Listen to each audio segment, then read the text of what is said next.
Bəzən sadəcə susmaq lazımdır, çünki sözlər yorulub.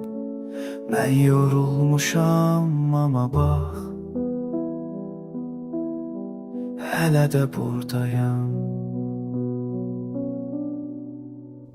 Yenə eyni şəhər, eyni dumanlı səhər, boğazımda düyünlənib o qədimi kədər. Güzgüdəki adam mənə biraz yad baxır, zaman su kimi deyil, sanki qan kimi axır. Xatırlayıram, gülüşümüz vardı bir vaxt, amma indi yalnız kölgələr var yolda. Susmaq lazım bəzən, sözlər bitib, hər şey bir xatirə içimdə gizli. Sadəcə bir an, bir anlıq sükut, duyğularım dərin.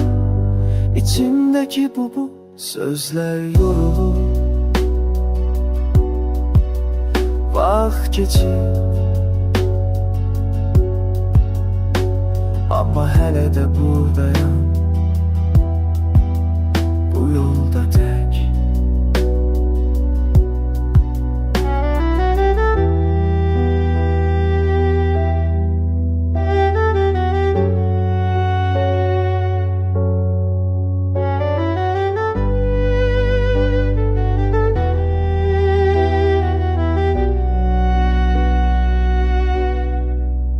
Səhərlərini, amma ruhum dəyişdi.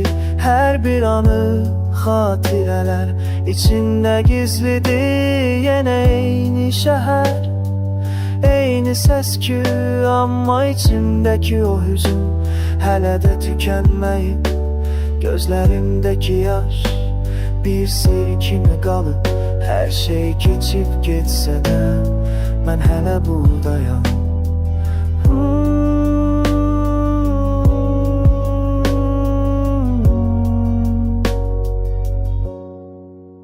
Susmaq lazım bəzən, sözlər bitib, hər şey bir xatirə içimdə gizli.